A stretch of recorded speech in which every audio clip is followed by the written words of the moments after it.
Padomju Savienībā zemniekiem atņem zemi un veido lielas kolektīvās saimniecības kolhozus. Tā varēšot iegūt lielākas ražas un likvidēt turīgos zemniekus kā sociālismam naidīgu šķiru. Zemnieki pretojas un kolektivizācija izvēršas par īstu pilsoņu karu. Dumpinieks apšauj, masveidā izsūta uz Sibīriju. Sākas neraža un bats, kurā nomirst vairāk nekā 10 miljoni cilvēku. Vēlāk izrādīsies, ka kolhozi ražo mazāk nekā agrākās sīksaimniecībās.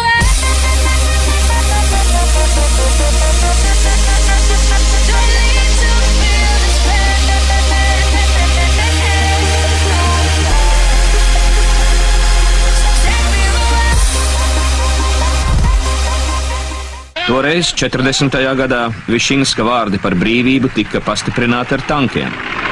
Un drīz Staļina upuru, ciešanu un asins okeānā ietekmēja arī straumi no Latvijas. Mums ir kopīgas sāpes un kopējs lozungs Staļinismam nav atpakaļceļa. Bet lūk, 1989. gada aprīlis. Baltijā štāba mācības. Kā skaidrots avīzēs, kara tehnikas atrašanās Rīgas ielās sākuma posmā bija nepieciešama. Bet ja arī tas tā, kā varēja neņemt vērā stāvokli republikā? Vai atkal kāds nedaudz kļūdījās? Vai tomēr demonstrācija?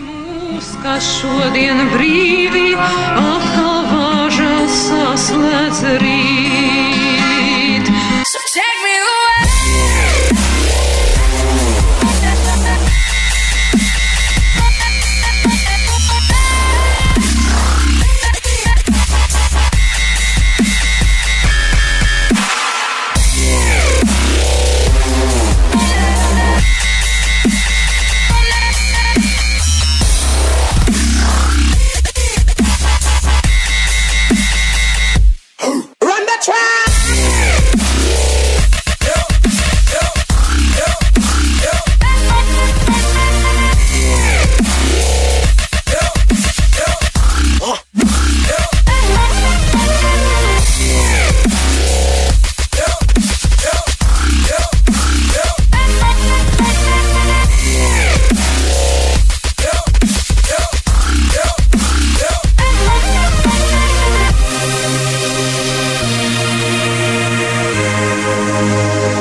Vēl viens, šoreiz sarkanās impērijas sarīkots asiņainais janvāris Rīgā.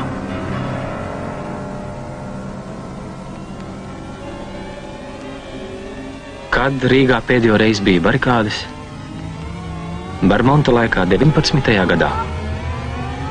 Bet kad cilvēces vēsturē tās ir aizsargājusi neapbruņota tauta? Pavaicājiet Marksam vai Ļeņinam. Nu ko, vienīgajai zinātniskajai mācībai tanki un automāti ir vienīgie dzelžainie argumenti pret tādiem tumsonīgiem jēdzieniem kā tēvu zeme un brīvība. Šodien vēsturiskā datumā 13. janvārī mēs esam aicinājuši jūs šeit, lai vēlreiz apliecinātu sev un visai pasaulē, kas mēs esam, par ko mēs esam, kur mēs vēlamies iet.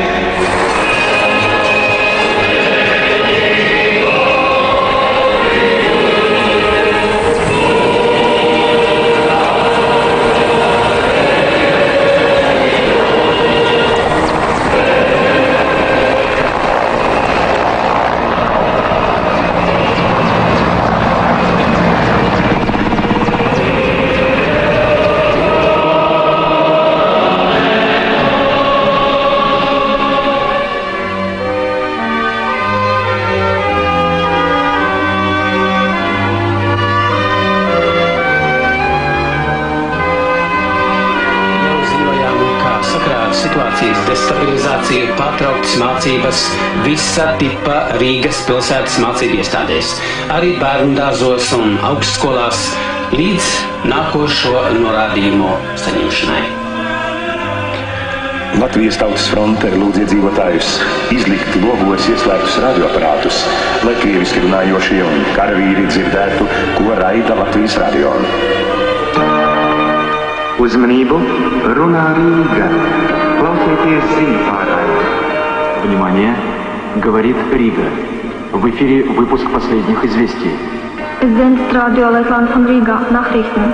You are listening to the Radio Riga, Latvia, the news. Pie Rīgas robežas uz Plaskavas šosejas kustībai, traucējot visai ievērojama militārās tehnikas kolonna.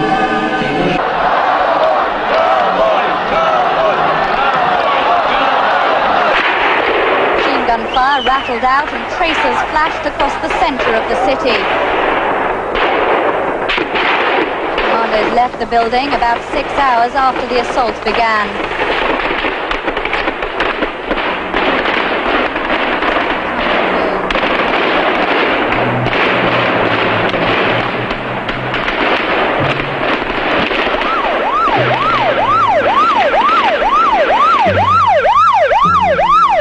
Iekšlietu ministrijas dežūrdaļa un tās 5. stāvs tika ieņemts. Kas ir tie, kuri spēlējas ar cilvēku dzīvībām, kam tās nav nekā vērtas? Bet omanieši tomēr karoja. Sāk ar mašīnu apšaudu uz Vecmilgrāvi tilta, bet pēc dažām dienām tieši tādu lodu, kāds atrada mašīnās, bija liktenīga Gvido zvaigzne. Un mēs tikai bezspēcīgi noskatījāmies šo slepkavu evolūciju. Latvijas Republikas augstākās padomes aizsardzības un iekšlietu komisijas priekšsēdētāja Tālava Junģa komentārs. Janvāra notikumi Latvijā pilnībā parāda, ka šeit notiek cīņa par varu. Par varu, kuru zaudēja komunistiskā partija aizvadītajos gados.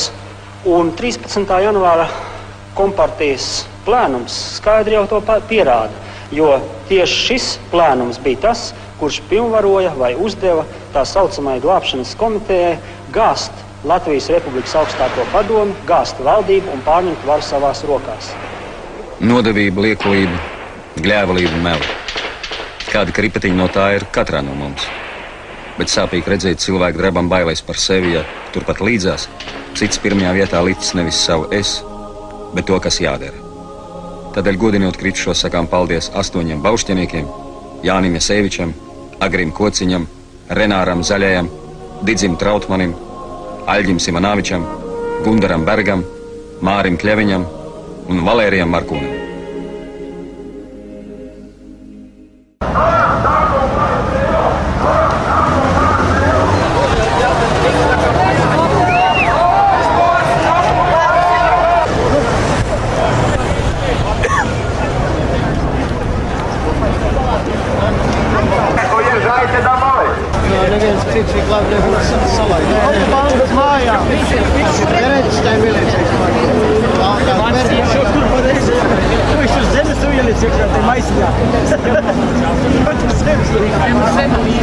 Noskaņojums, ar kādu cilvēku stājas pie saviem uzdevumiem, atstāja vislielāko iespaidu uz viņa darba krietnumu un darba iznākumu. Atstāja arī vislielāko iespaidu uz viņa raksturu. Tas, ko cilvēks dara, to par daļu no viņa paša. Ja arī apstākļi tevi spiestu strādāt un darīt kaut ko nepatīkamu, piespiedz sevi atrast arī šādā darbā kaut ko pievilcīgu un valdzinošu.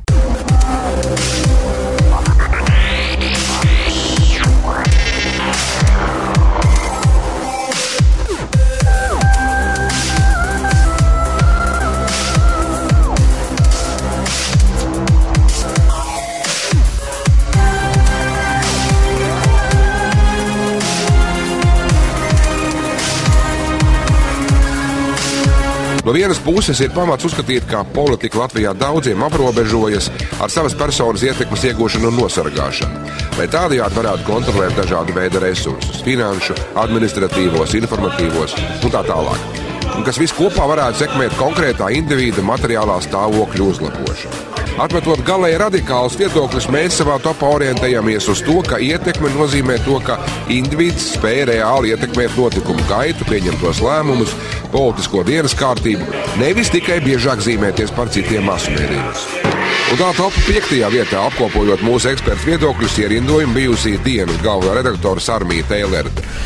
Pie sorosiešiem, teiksim, redzamākie sorosieši, kas kalpo Sorosam un ārzemniekiem. Sarmija Teilere ļoti redzama tur. Man šķiet, ka Soros fonda nauda nekad nebija tāda, ko iztērē un viņi izkūva gaisā. Šī nauda vienmēr padarīja to cilvēku, kas to saņēma, spējīgāku. Sorosieši viņiem ir ļoti daudz sagatavot ietekmes aģenti. Visās valdībās viņi ir bijuši, ka, teiksim, gandrīz puse valdības ir sorosieši.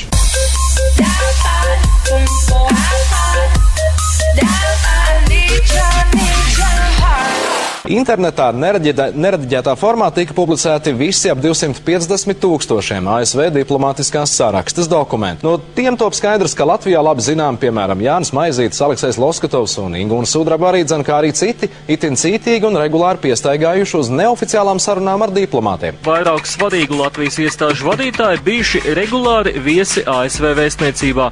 To vidū ģenerālprokurors, valsts kontroliere un KNAB vadība. KNAB vadītājs Aleksejs Loskatovs vēstniecībā bijis biežs viesis, stāstījis gan par naudas pazušanu no KNAB seifiem, turklāt dalījies ar ļoti sensitīvu izmeklēšanas informāciju par dažādām lietām, tai skaitā arī par Aivara Lemberga apcietināšanas apstākļiem. Konfidenciāli. Loskatovs paziņoja, ka viņš ierakstīja sarunu, nodeva ierakstu prokurora birojam un ka ieraksts tika izmantots kā pierādījums slēgtā noklausīšanās sēdē pagājušajā gadā, lai paturētu Lembergu apcietinājumā. Viņš teica, ka šāda ieraksta esamība ir zināma tikai dažiem cilvēkiem. Man nav kaunas ne par vienu vārdu, ko esmu pateicis.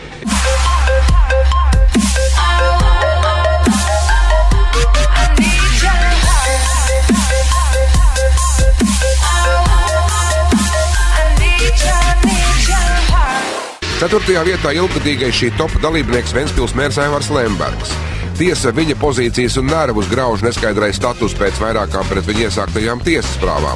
Un viņi, protams, spēlē otrajā plānā. Katrā partijā viņi cenšas izveidot savu šūniņu, savus ietekmes aģentus un cenšas sagraut Latvijas partijas no iekšpuses. Kalniņas kundze no Jelgavas. Ja vienotība ir nacionāli domājoša apvienība, tad loģiski būtu, ka tajā iestājas par latvisku Latviju, par tradicionālajām vērtībām. Elnietes kundze līdz šim ir sev pozicionējusi kā kosmopolitīs un latviešiem svešā liberālisma aizstāve, respektīvi nevis par latvisku Latviju, bet par latviešiem kā pasaules pilsoņiem. Un es vienmēr esmu uzskatījusi, ka latviskā identitāte nav pretrunā ar eiropeisko identitāti. Abas šīs identitātes vienotru papildina. Domāju, ka man ir ļoti labas un ļoti dziļas zināšanas par to, kas ir demokrātiskais process, par to, kā ir jābūt pārstāvētai sabiedrībai un kā sabiedrībai ir jāpiedalās lēmumu pieņemšanā. Jums kā tautas kalpam, jūs uzskatāt, tas ir pieņemami, ka demokrātiskā valstī jūs demonizējat? Demokrātiskā valstī katram ir tiesības uz savu viedokli, tā skaitā jums un man. Tātad referendums salīdzinājums ar eiro. Jā.